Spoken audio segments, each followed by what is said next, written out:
Love is wicked, they say, but I think it is so until you meet the rightful person.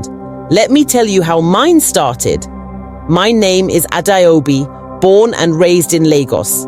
My life was full of riches, expensive cars, designer clothes, and vacations in places most people only saw in magazines. But there was one thing I didn't have: love. I had been in relationships before, but none lasted. Some men loved my money, not me. Others wanted a trophy wife, not a real partner. My heart had been broken so many times that I stopped believing in love. But life has a way of surprising you when you least expect it. It was a hot afternoon, the kind that makes you wish for rain. The road ahead was rough and dusty, stretching far with no end in sight. I was driving alone, heading to Nsukka to visit my aunt. My Mercedes-Benz purred smoothly, the air conditioning cooling my skin. I barely noticed the heat outside until the unexpected happened. The engine coughed, once, twice, then silence. I frowned. No, not now. I turned the key. Nothing. I took a deep breath and stepped out. The heat hit me like fire.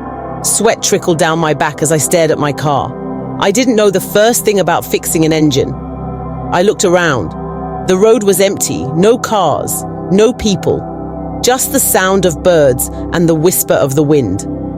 Great, I muttered, stranded in the middle of nowhere. Minutes passed. My white dress was now sticking to my body. I sighed and leaned against my car, feeling helpless. Then, from a distance, I saw someone walking toward me.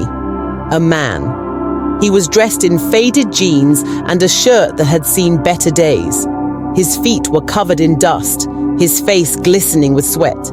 He looked woeful. Poor. A part of me wanted to ignore him. What could he possibly do? But I had no other choice. As he got closer, I called out, "Excuse me, please?" He stopped and looked at me. His eyes were deep and kind. "Yes, madam?" How far is the next town?" I asked. "And is there a mechanic there?" He glanced at my car. "You don't need a mechanic," he said with a small smile. "I can fix it." I blinked. "You?" "Yes, madam," he said. "I'm a mechanic." I hesitated. I looked at his worn-out clothes and the dust on his skin. Could I really trust him? What if he didn't know what he was doing? What if he messed up my car even more? But I had no choice. "Try your best," I said. He didn't waste time. He walked to the front of my car, opened the hood, and got to work. His hands moved with confidence, checking wires, twisting parts, and tightening bolts. I watched him, curious. Minutes later, he wiped his hands on his jeans and stepped back. "Try it now, madam." I got into the car, turned the key, and the engine roared to life. My mouth fell open. I stepped out. "You really fixed it," he smiled. "Yes, madam." I stared at him, surprised. "Wow, thank you so much. How much do you want?" He shook his head. "Nothing." I frowned. "Nothing? But you helped me." He chuckled. "I did it to help, not for money." My heart softened. A poor man refusing money? That was rare. "At least let me give you a ride," I said. "We're both going the same way." "Okay, madam." We got into the car. The first few minutes were silent. Then I decided to break the ice. "What's your name?" "Chidi," he said. "And you, madam?" "Adaobi," I replied. "So, you're really a mechanic?" "Yes," he said. "I finished my apprenticeship, but I have no money to start my own shop. So I just move around, hoping to find work." Something in my heart shifted. There was something different about him. We talked the whole way to Nsukka, about life, about dreams, about struggles. His voice was calm, his words simple but deep. By the time we reached my aunt's house, I knew one thing for sure. I wanted to see him again. And that, my dear viewers, was the beginning of a journey I never expected. They say love comes when you least expect it. I never believed that. Not until I met Chidi. After dropping him off in Nasuka, I couldn't stop thinking about him. Something about his calmness, his humility, and the way he refused my money stayed with me. He was different. And for the first time in a long time, I wanted to talk to someone, not just anyone, but him. A few days later, I found myself scrolling through my phone, staring at his number. Should I call? Would he think I was desperate? I shook my head. I was overthinking. Taking a deep breath, I dialed. It rang once, twice. Then his voice came through. "Hello, madam." I smiled. "Chidi, stop calling me madam. My name is Adaobi." He chuckled. "Okay, Adaobi, how are you?" That was the beginning. One call turned into daily conversations. I learned so much about him. He was 31, the first son of his family, with 2 younger siblings who depended on him. His parents were late, and life had not been kind to him. Despite his struggles, he never lost hope. "One day, I will have my own shop," he told me. "I just need the right opportunity." His dreams were simple, yet they felt big. He didn't want riches. He just wanted a chance to make something of himself. And me? I had everything, yet I felt empty. One weekend, I was in Nasuka again, visiting my aunt, and I decided to see him. "Chidi, are you free?" I asked over the phone. "For you." "Always," he replied with a smile in his voice. We met at a small roadside restaurant. I was used to fancy restaurants with chandeliers and expensive meals, but here everything was simple. The chairs were plastic, the air smelled of roasted plantains, and the owner, an elderly woman, greeted Chidi like a son. "You never bring visitors, Chidi," she teased. "This one must be special." I laughed, but Chidi just shook his head. Over plates of jollof rice and soft drinks, we talked. I watched how he ate slowly and how he enjoyed every bite, as if he had learned to appreciate the little things in life. "Why did you refuse my money that day?" I asked suddenly. He looked up and smiled. "Because kindness is free." His words hit me. I had lived my whole life believing money solved everything. But here was a man who had nothing, yet he was richer in ways I couldn't understand. As the days passed, something strange happened. I started falling for him. I, Adaobi, the rich Lagos girl who swore off love, was catching feelings for a roadside mechanic. It made no sense. But love? Love never makes sense. And that was just the beginning. Falling in love is funny. You don't plan for it, yet it happens.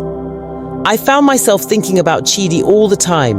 His voice, his smile, and the way his eyes held kindness even when life had been unfair to him. I had met many men, but none like him. One evening while I was back in Lagos, he called, "Adaobi, I hope you're fine."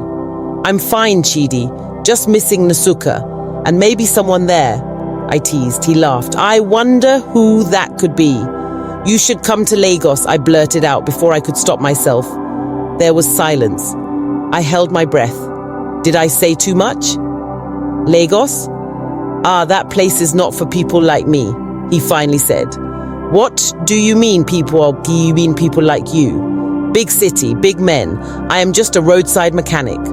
That hurt me. Why did he see himself so small? Didn't he know how special he was? "Chidi, listen to me," I said softly. "You are not just anything. You are talented, hardworking, and kind. If anyone belongs in a big city, it's you." He was quiet for a moment. Then he sighed. "Maybe one day." I didn't push, but I knew one thing. I had to see him again. The next weekend, I packed a small bag and drove back to Nsuka. My aunt was surprised to see me. "Ada, you're visiting more often these days. What's going on?" she asked with a knowing smile. I just laughed. I couldn't tell her yet, not because I was ashamed, but because I didn't understand my own feelings. That evening, I called Chidi. "I'm in Nsuka." "Really? When did you come?" He sounded shocked and happy. "A few hours ago. Can we meet?" "Of course." We met at the same small restaurant. This time, when I arrived, he was already there, waiting. He had cleaned up a bit. His shirt looked newer, his hair neatly cut. My heart skipped a beat. "You look good," I said, smiling. He scratched his head, looking shy. "Ah, Adaobi, you like to joke." "I'm serious." We sat down, ordered food, and talked like old friends, but deep inside, something was changing. The more time I spent with him, the more I realized this wasn't just friendship, it was more. But there was a problem. I was a rich city girl. He was a struggling mechanic. Would society accept us? Would my family? I didn't have the answers, but one thing was clear. I didn't care. Chidi was becoming my home, and I wasn't ready to let go. Love is strange. It doesn't care about background, class, or status. It just happens. And it was happening to me. I had spent my whole life around wealthy, polished men who spoke perfect English and wore expensive suits. But here I was, falling for a man who smelled of engine oil and hard work. And I didn't care. One evening, after another long conversation with Chidi, I went back to my aunt's house feeling light, like I was walking on air. But my happiness didn't last long. "Adaobi, sit down," my aunt said as soon as I walked in. She had a serious look on her face. "What is it, Auntie?" I asked, confused. She sighed. "People are talking." I frowned. "Talking about what? About you and that boy, the mechanic?" My heart skipped. "And what are they saying?" "That a girl like you shouldn't be seen with a boy like him." I felt my stomach tighten. "Auntie, do you also think that?" She didn't answer immediately. She just stared at me, then sighed again. "Adaobi, love is sweet, but reality is bitter. Your father will never accept this." I felt a sting in my chest. I had been so caught up in how I felt that I never thought about my family. My father, Chief Okonkwo, was a man of reputation, a strict businessman who had planned my future long before I was even old enough to understand it. And in his plan, a poor mechanic had no place. That night I couldn't sleep. I kept asking myself, was I ready for this? Was I ready to fight for Chidi? The next morning I met Chidi by the roadside, under the big mango tree where we usually sat and talked. "Chidi, I need to ask you something," I said, my voice shaky. "Go ahead," he said, looking concerned. "If my father refuses, if my family says no, will you still fight for us?" He was silent for a long time. Then he looked at me, his eyes filled with emotions. "Adaobi, I may not have riches, but I have dignity. If loving you means being insulted every day, will you still stand by me?" His words hit me hard. "Yes," I whispered. "I will." For the first time in my life, I wasn't afraid of my father's anger. I wasn't afraid of society's judgment. I had found something worth fighting for. Chidi reached for my hand and held it, his rough, hard-working fingers wrapped around mine. "Then, let's fight together," he said. And in that moment, I knew this wasn't just a love story. It was a battle, one we had to win. Love is never easy, but when it's real, you fight for it. Chidi and I had made a decision. We would stand together no matter what. But deep down, I was scared. I knew my father. Chief Okonkwo was a man who believed in power, wealth, and reputation. How would I tell him that his only daughter had fallen in love with a roadside mechanic? When I returned to Lagos, I tried to act normal, but my father noticed something was different. "Adaobi, who is the boy you keep talking to on the phone?" he asked one evening during dinner. I froze. He had been watching me. "His name is Chidi," I said carefully. "And who is he?" I swallowed hard. "He's a mechanic." The room fell silent. My father put down his spoon and stared at me as if I had just said the most ridiculous thing in the world. "A what?" "A mechanic, Papa," I repeated, my voice shaking. Adaobi, are you trying to bring shame to this family? He thundered. I expected this reaction, but it still hurt. Papa, Chidi is a good man. He is hardworking, honest, and kind. Why should money decide who I love? Because money decides the life you will live, my father snapped. Do you think love alone can feed you? Do you think love can buy a house and send your children to school? Chidi is not lazy, Papa. He has dreams, but he needs a chance. I was almost in tears now. My father sighed and shook his head. You are my only daughter, Adaobi. I have built a name, a legacy. I cannot let you waste it on a man who has nothing. So you would rather I marry a rich man who doesn't love me? Yes, he shouted, because marriage is more than love. I couldn't take it anymore. I stood up. Papa, I love Chidi, and I will marry him whether you approve or not. I walked out shaking. I had never spoken to my father like that before. Days passed. My father refused to speak to me. My mother tried to talk to him, but he wouldn't listen. My heart was breaking, but I knew I couldn't give up. Then something unexpected happened. One evening, my father's car broke down on his way home from a business meeting. His driver tried everything, but the car wouldn't start. They called for several known mechanics in Lagos. All their effort couldn't yield a better result. This was because the fault was an engine fault, and it required a specialist who works in high car engines. A man called Emeka, a mechanic in Lagos who knew Chidi to be the best option for this task, called him to come to the city, Lagos, in the next morning. Chidi went, and to service the car without hustle. In about less than 45 minutes, that car that 3 different popular city mechanics worked on, but couldn't solve it in 2 days. This nowhere, poor village mechanic young man Chidi came, and the work was done. And fate played its part. At first, my father didn't recognize him. They have not met before, but Chidi, on the other hand, knew my father because of his name and fame in the business fraternity, but he never knew it was my father's car he was serving at that moment. He was a bit tensed when he came out from under the car and saw my father standing there. My father was happy and proud of him. Little did he know he was the poor mechanic. He was mad at me about a few days ago. He saw how skilled and confident he was. When Chidi finally fixed the car, my father asked, "Young man, what is your name?" "Chidi, sir." My father's eyes widened. He asked him again, "Where are you from?" "Nsukka," Chidi answered. My father asked him with a curious face, "Are you the mechanic my daughter is seeing in that village?" Chidi nodded. "Yes, sir. I love your daughter, and I want to marry her." There was a long silence. Then my father sighed.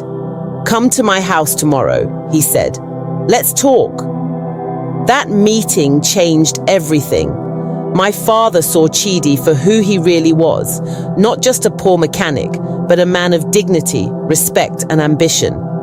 In the end, my father gave his blessing.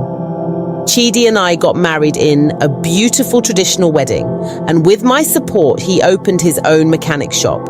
In just a few years, he became one of the biggest and most respected mechanics in Nigeria, known for his honesty and skill. I had fought for love, and I had won. Looking back, I realized something. Love is not about money. It's about choosing the right person, the one who makes you better, the one who stands with you through it all. Chidi was my road to forever, and I wouldn't change a thing.